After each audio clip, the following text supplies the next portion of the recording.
Welcome to the Manufacturing Masters Podcast with your host, Allison DeFord. It's the end of the year wrap-up, or mashup, as it were.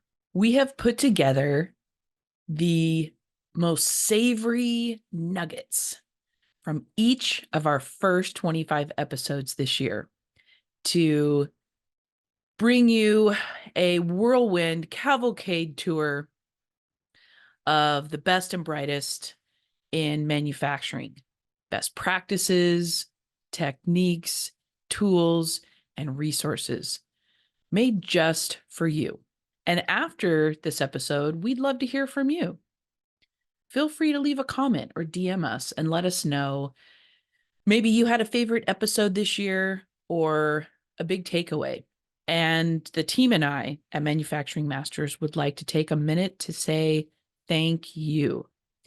Thank you for being so generous with your time, with your attention, and with your support. We exist to be of service to you. And thank you so much for showing up in manufacturing day in and day out. As they say, if it were easy, everybody would be doing it. You're exceptional. Everybody, here we grow. I'm your humble host, Allison DeFord, and we have with us our founder today. So I'm really excited.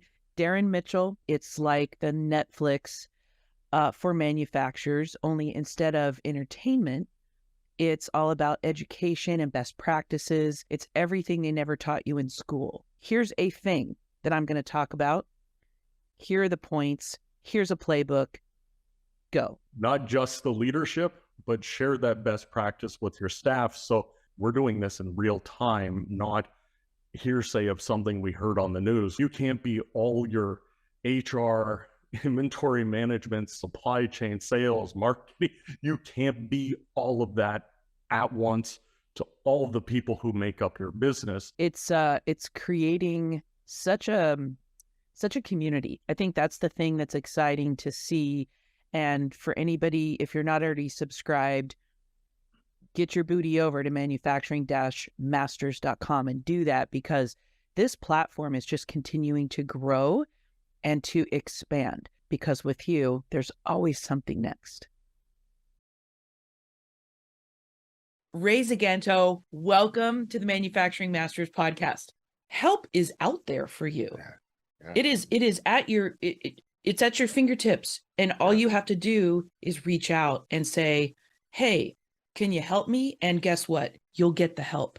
The crazy thing, I'm with you. There's a last mile problem, and it impacts a lot of different areas. I'm sure it's true in other industries. I've seen it up close and personal on the workforce side. There isn't a manufacturer that we talk to and we say, "Hey, what's keeping you awake at night?" And it's like workforce, and then workforce. How do I get more? How do I keep the ones I have? How do I train them? So there are so many things, so the manufacturers are panicked about that. The schools are trying as best they can at the high school, community college level, even the four-year universities, to put programs in place. They're trying to listen to manufacturing. What do you need? We'll train to that, to those skills and standards. And then it's getting the manufacturers to come in and take advantage of it. We had somebody at the Maywood event today that is working in a disadvantaged community that is, basically they're an HR firm, but kind of a community building firm. They take these folks and they work with them, and they basically guarantee me, he goes, "I got 10 people right now looking for jobs." And I almost started laughing. I'm like, "Are you kidding me?"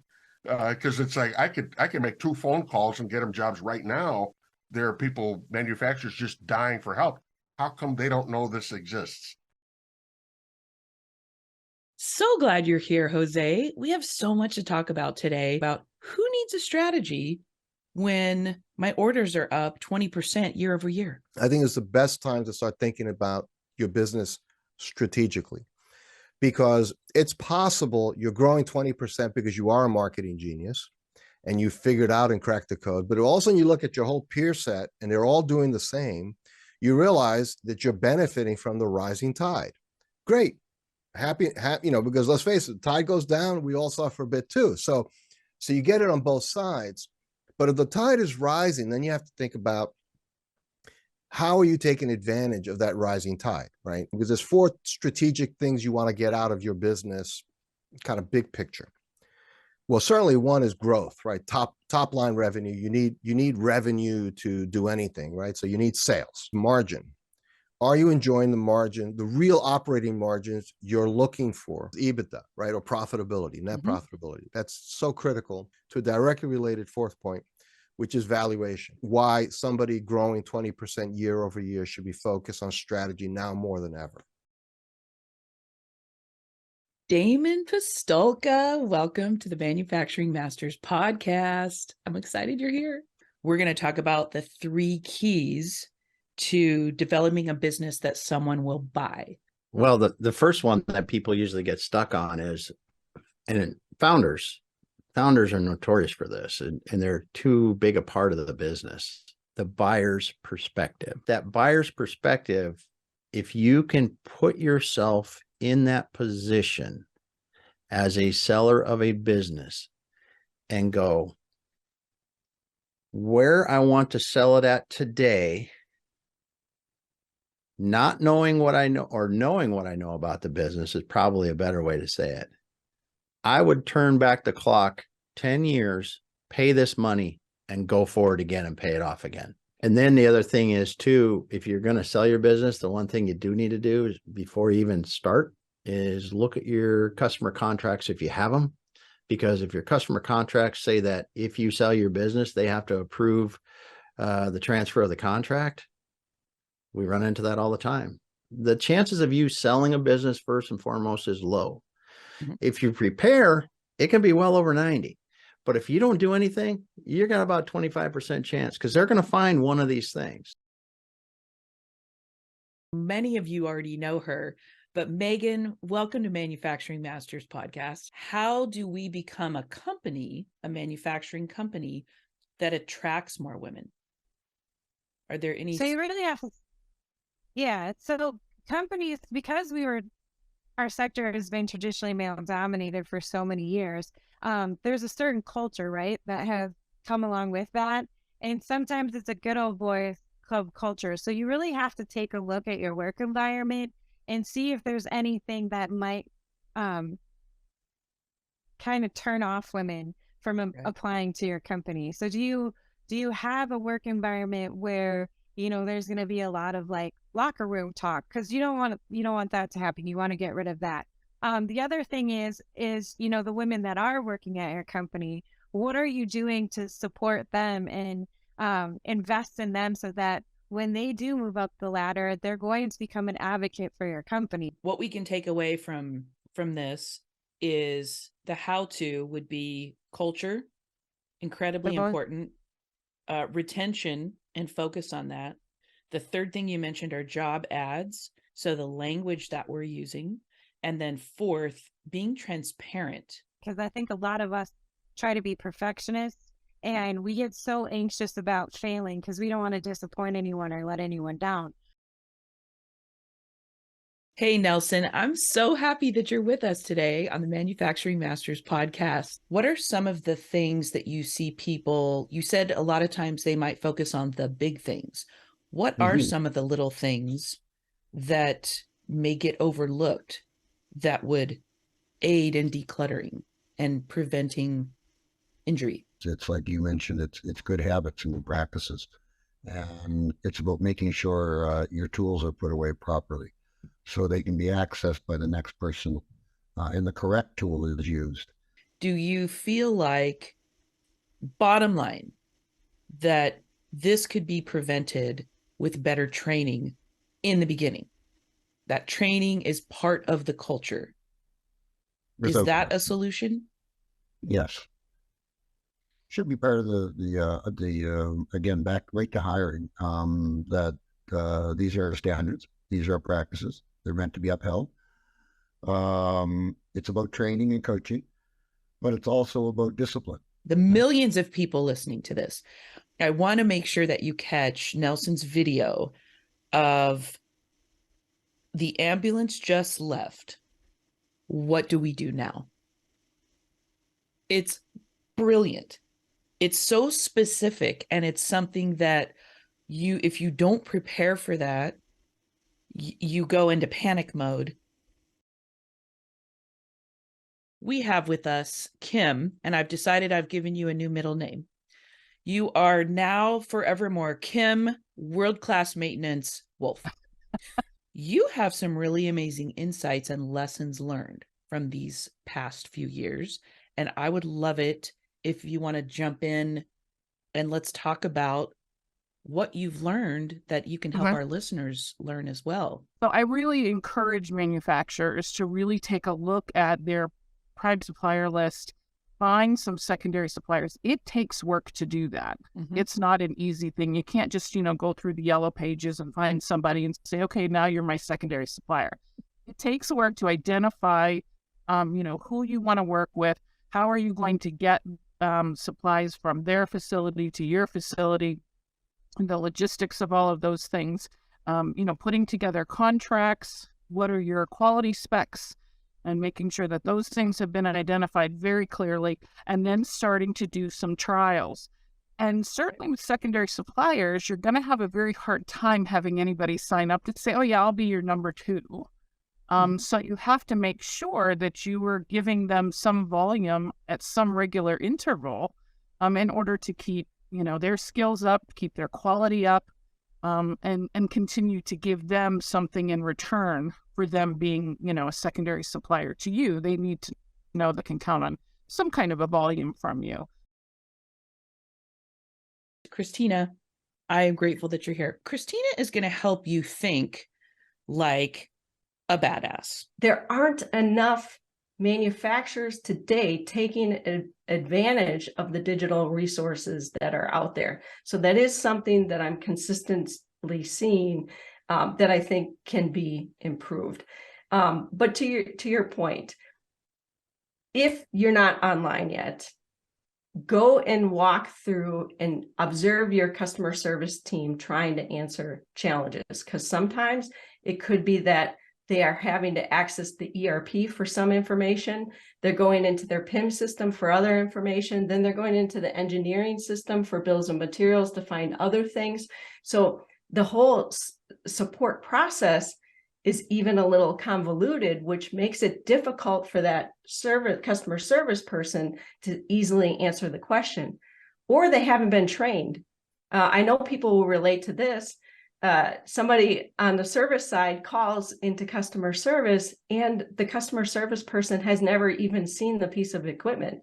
They've never worked it. They've never operated. And that's okay. We all started there, right? Yeah. But they're going to be asking very different questions that the person on the other line is hoping that somebody else already knows about them.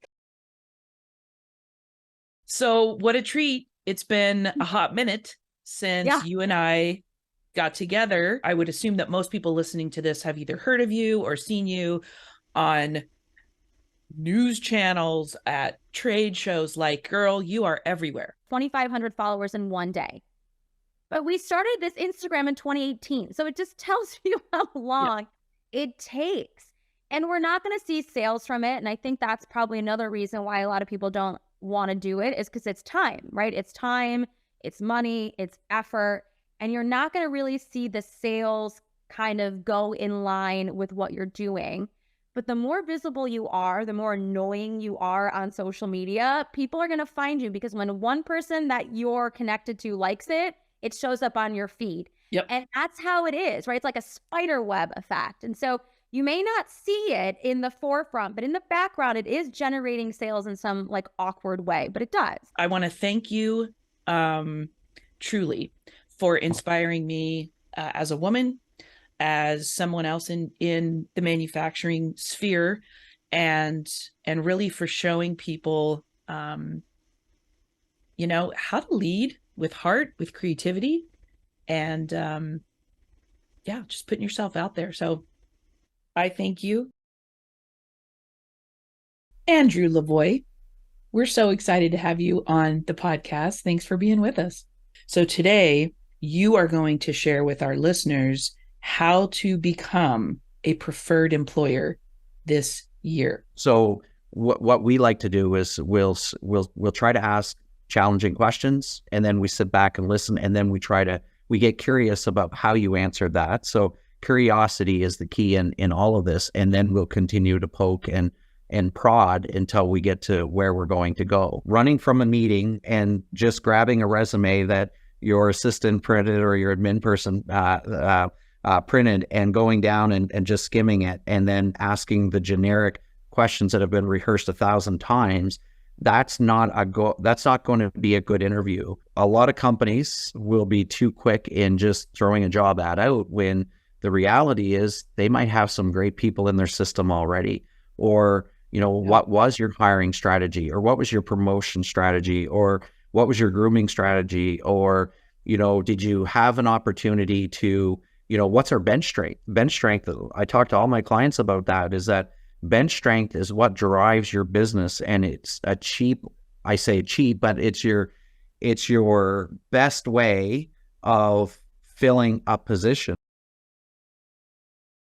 So, my gosh, today we have such a treat. I probably say that with every episode, but it's just so true. I'm so excited with Lisa, with what you bring to the table and your energy, and I know that everybody listening is going to get such value. You are helping manufacturers, and one of the main topics that you talk about that totally caught my interest is how to keep your top talent from becoming someone else's. Well, the thing to keep in mind is that we are not going back to the good old days of 2019.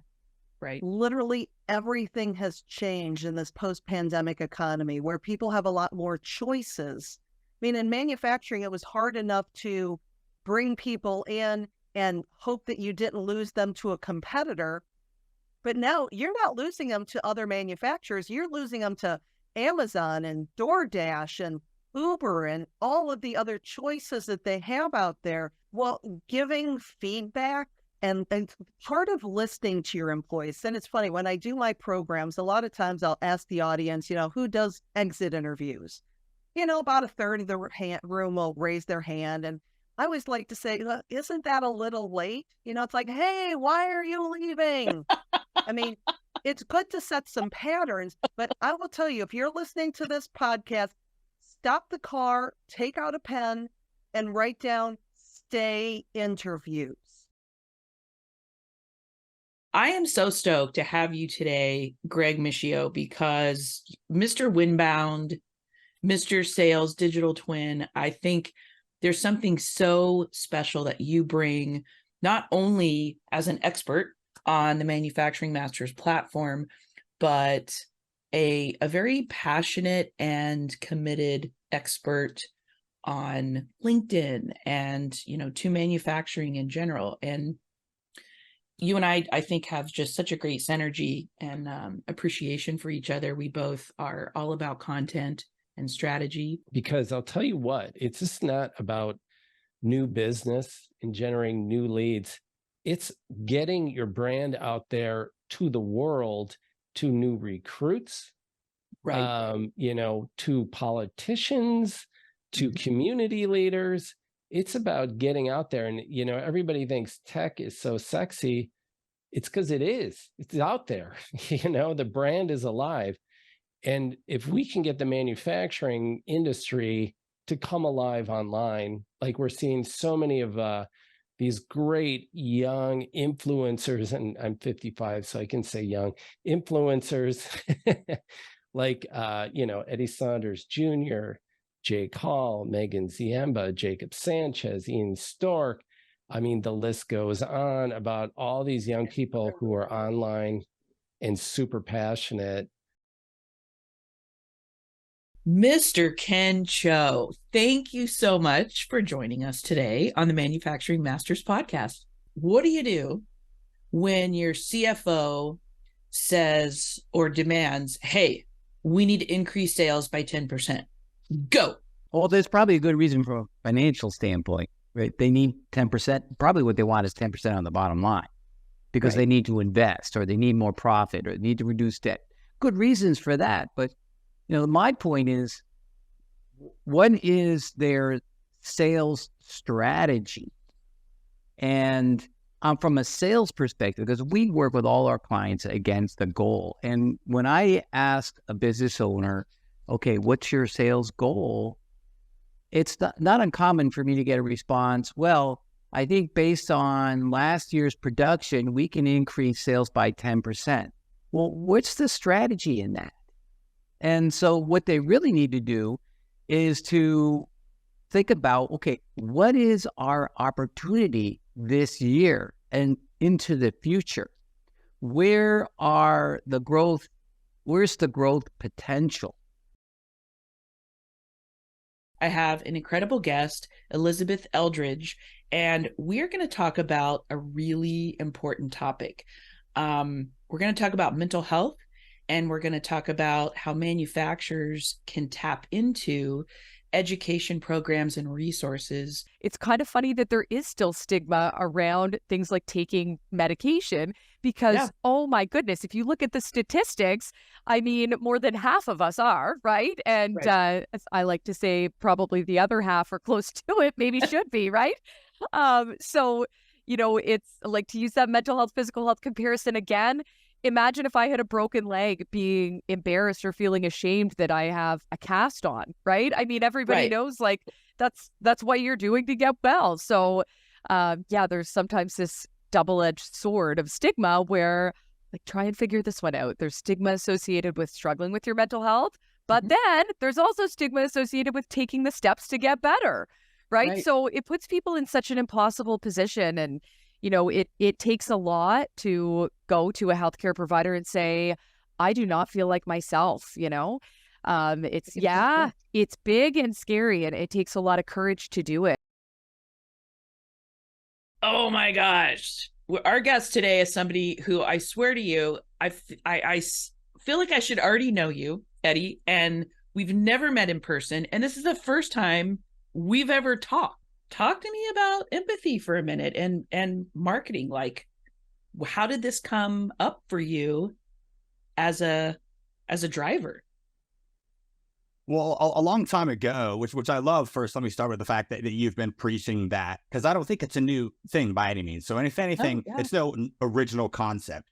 I'm just trying to be a reminder to people that other human beings exist, and regardless of what we do in the B2B or B2C realm, both of those equal H to H, which is human to human. And to me, if you really break it down and get to the stinky core of the onion, if you will, peel some layers back, that's been the most true thing of all. And I've read all kinds of these sales books and all of the human understanding and psychology and decision-making books. And a lot of it comes down to a lot of the same concepts, and that we're dealing with humans, and getting the right individual to make a decision is an art, but the science in itself is getting them just to kind of move in that specific direction. So with empathy being a driver. So it's changed a lot of what I do, not only in my professional world, but also in my personal life as well. Brad, thank you so much for being on the Manufacturing Masters podcast. Everybody I worked with on this effort in this team is very valuable. But what I've found, like with the schools, they don't know what they don't know. And if industry isn't providing them the right inputs or the proper requests, then you're not going to get a product that you need.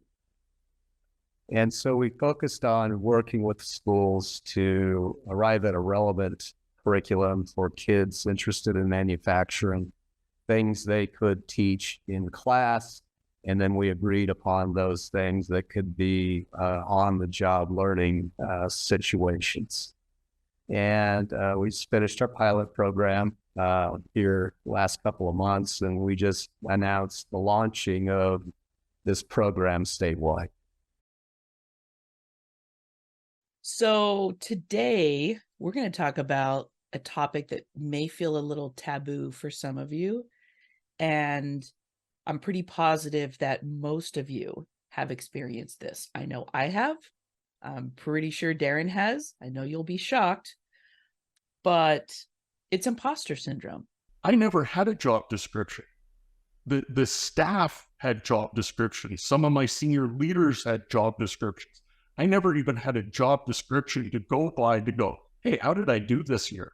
And I think if you were to ask anybody out there listening right now who's in a senior leadership role, they probably don't even have job descriptions. They're making job descriptions for the people around them to say, here's what you're doing well, here's what you're not doing well. But when you're in that senior position, you got no one behind you going, you're a little out of your lane on this one. And who do you turn to? Like, that's the other frustrating part in the imposter syndrome, is who do you turn to? Because you surround yourself with a lawyer who gives you legal advice. You have some sort of financial advisor that tells you what you did 30 days after you did it. But in the moment, who do you turn to and say, where am I? Am I on track? How do I compare to other people?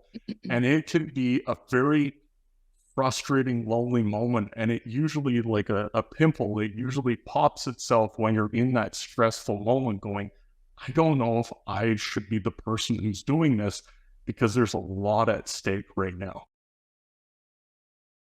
Hey, Paul. Hey, Allison.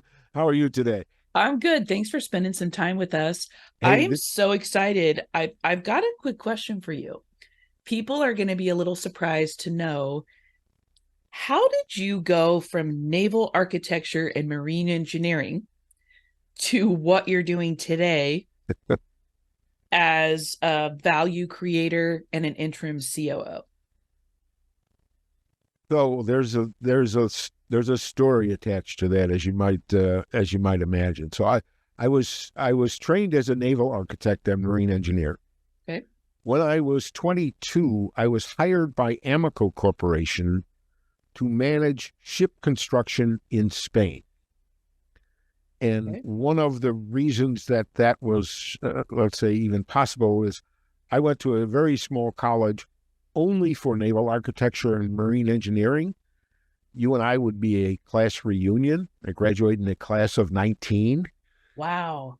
And the people who called me were a couple prior graduates of the college who had had all of the same courses and professors that I had.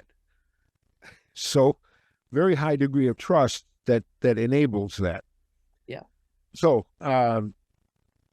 2 weeks later, I'm on a plane to Spain. My instruction set is figure out what you're supposed to do and do that. Well, folks, I have an old friend with me today.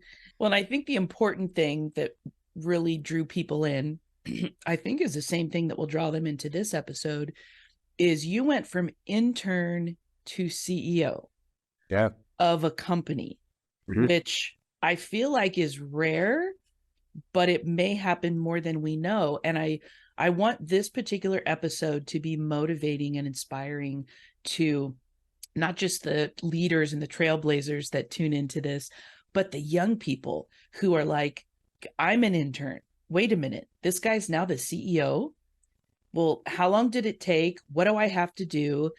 I didn't even think this was possible. So I know this is going to appeal to a wide range of people. We've always felt that it's important to keep challenging and keep evolving, yourself as you're going through. I think if you are, stagnant in a certain term of not just, who you are and evaluating who you are as a company, as a team, but just even your processes and your products and your services and how you're doing things and how you're looking at it and the markets that you're in. I mean, if that isn't continuously being evaluated and challenged, I can't foresee that would be a road that we'd ever be wanting to go down, that you could ever, it'd be hard to pull out of that if you started going down those roads. I know our business and our industry isn't strong enough to maintain that kind of, security and just maintaining the way that it is. We got to keep pushing in some instances, pushing the envelope with new products and services, but also the way we look at things, the people that we're bringing in, the skill sets that we're bringing in. It's got to be continuously asked, why, even though our gut instinct is just because that's the way we've always done it. It's working well. This guy, you're going to love this episode, because today we have with us I like to think of him like, remember Mr. Movie Phone? Like, is he still a thing? Right? I think this guy is Mr. Video for manufacturers. So Jeff Long, welcome to the podcast. So video value bombs, right? Near and dear to my heart. And it started with looking back at my career and what's been effective, what opportunities there are, and looking at manufacturers. And, I just found that a lot of them are like our friend Kurt Anderson says, are the best kept secret, right? Yes. And yes. so, yeah. And so, and then the other side of that is, and Allison, I quote you all the time, and I always give you credit. Most companies have too much we on their website, in their marketing, right? It's all talking about, we do this, we do that. Yes. So, got my wheels spinning. I kind of have this engineering entrepreneurial mind. So I'm like, how can I, what could I create that would help manufacturers as they're trying to sell more effectively? And so, again, most companies used to think we need to create a company promo video and that's it. And while that's a great tool to have in the tool belt, it's not the only one. And so, as you and I know, content marketing is becoming key. And I say content marketing is key, but video is king. Hey, Troy, I know you are excited to talk to everybody listening today about continuous improvement. So welcome to the podcast. We're really excited to have you. Anytime I bring customers in, because you know what? I don't see the product before it goes out the door, but I have to manage that customer relationship. So I trust the fact that our frontline workers are putting the best quality product out the door all the time. And when I take customers down through the plant and we do a tour and they say, what about this? I tell them, like we had a retailer that came in and said, this is fantastic chicken. You should be really proud. And I told them, I want you to go tell the people that do the work. It doesn't matter to me. Yeah. Because I'm not doing it. But if you go over as the head buyer for a national brand retailer and tell those folks you're very happy with the quality and the work they're doing, that's going to continue to give you a good product out your door. And that's what he did.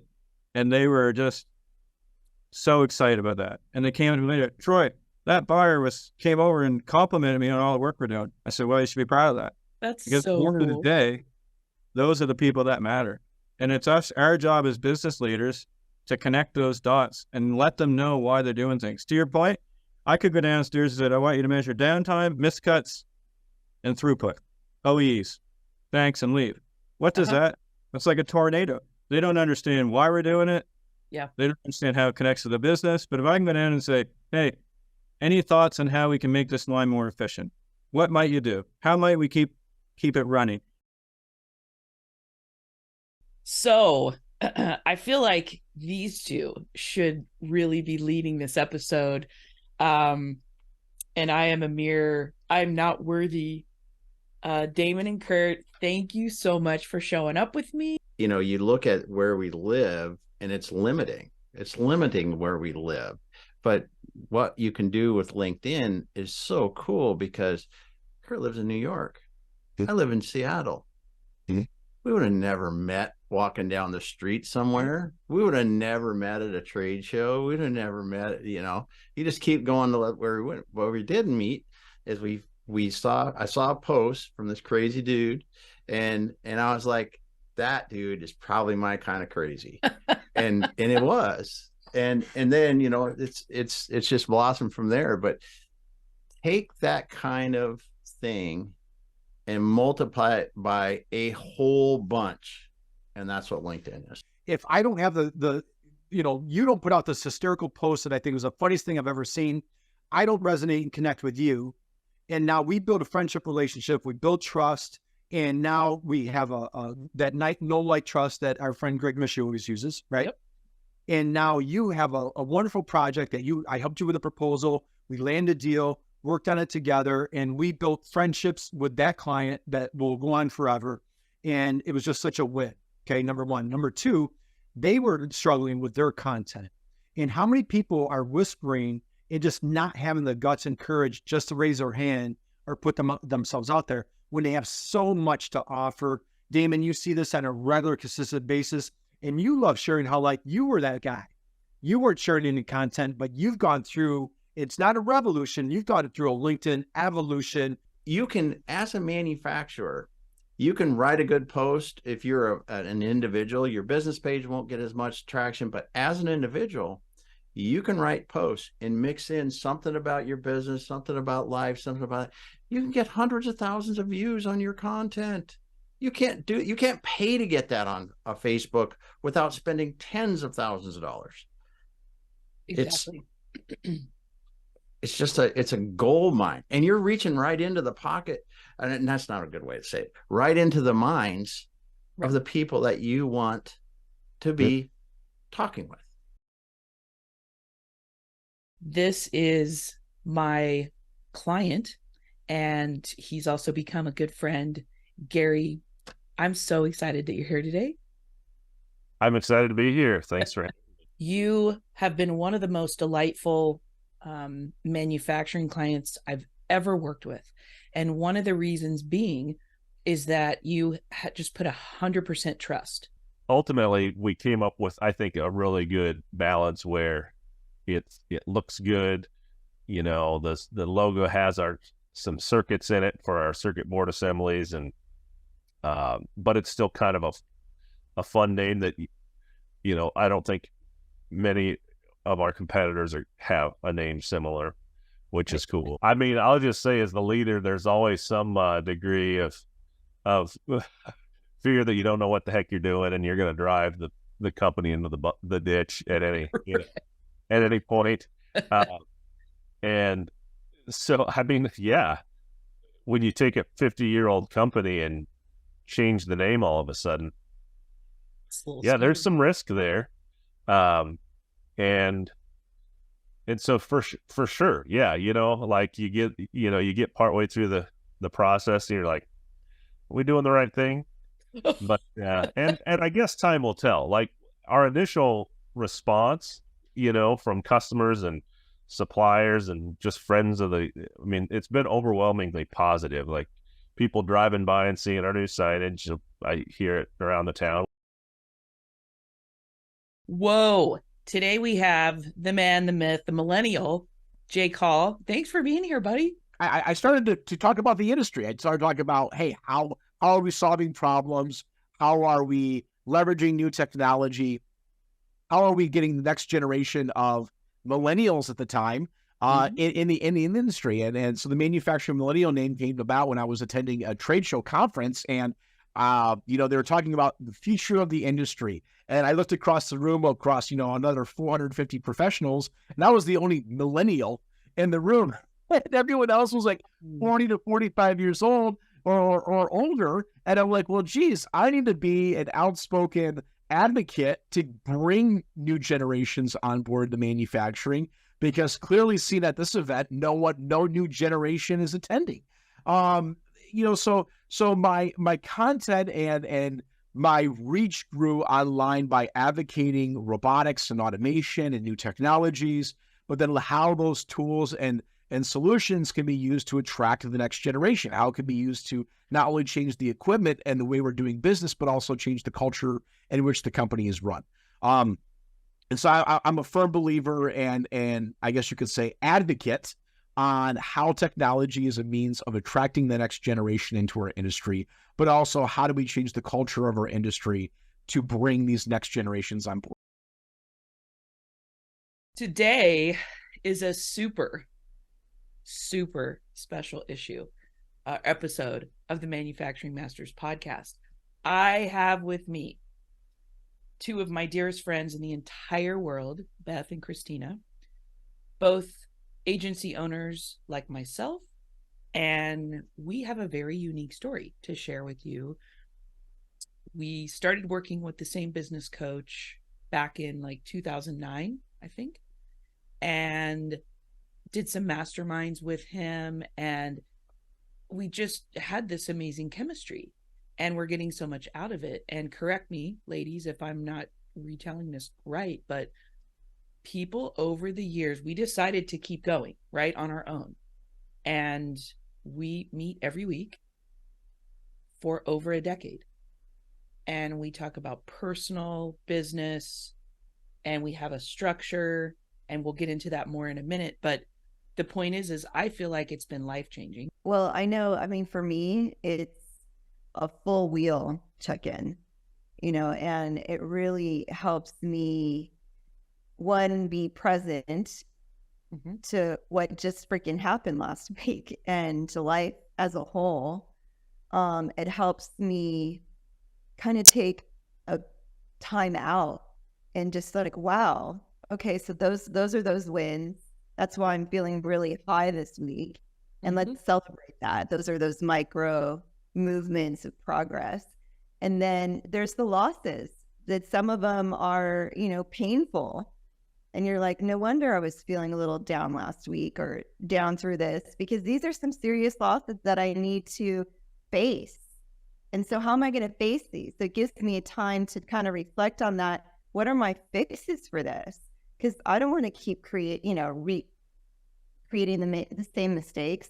And then the ahas, for me, those insights allow me to grow. Obviously, we grow from those, but it also allows me to dream. In the moment, if something is happening and it just feels awful and overwhelming and like a big failure, if you look at, like, you might think you just had like the most horrible week, and then you write down these wins, and I would say 9 times out of 10, our wins are much greater than our losses.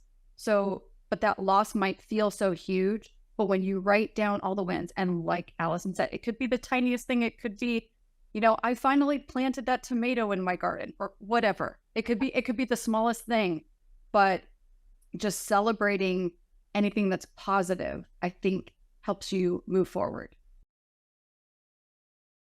This, my friends, is going to be a heavy duty episode. So strap in. Jamie, welcome to the podcast. I think if people will adopt your approach, your process, they will find that it's so much easier to be authentic and to follow, you know, a real process and create real conversations. When you think about the way that a lot of people approach this outbound thing online, they do it all wrong. And because they do it all wrong, they need to have huge volumes of people. Because if your success rate is under 0.5%, you got to talk to, you got to spam a lot of people before you get one to say yes. Right. This approach completely changes that paradigm to a completely different approach. It's high intent, high value, low volume, right? Because it's about connecting with people on a real level, treating them, surprise, surprise, like human beings, following the social norms that you would follow if we met at a trade show or at a conference or even at a party. Right. Not forgetting that there's a human being on the other side and treating them as such. And so because you take that approach, you don't want to talk to hundreds of people. In fact, you can't talk to hundreds or thousands of people. You want to focus on like 20 people a month. Well, kids, we have a real treat today. We have the queen of marketing metal with us. Emily, thank you so much for joining me. And one of your videos in particular, you talk about this and you say the job shop or the manufacturer who is trying to be everything to everyone, right? They're afraid to niche down. So there's a lot of things. I think one thing that you maybe didn't mention was just the level of efficiency when it comes to your marketing too. Like how you end up wasting money when you don't have a clear focus of who you're actually targeting. Maybe we should say niching is don't be everything to everyone. It's getting really specific, finding that niche in your industry, that, that tiny little corner of the world that you can serve best. And there are a lot of different ways that you can niche. It's not necessarily by industry or by type of product that you're making. You can also niche in the values that you that are most important to you and the type of customer that you're looking for, right? And Yeah. you don't have to be or feel overwhelmed. Right. Like, oh my God, what if we don't spend $250,000 this year and be everywhere? Is it going to be a complete flop? And my answer is no. No. If you're not already, subscribe to the Manufacturing Masters podcast on Apple Music or Spotify. And for a deeper dive, head on over to manufacturing-masters.com. It's everything they never taught you in school.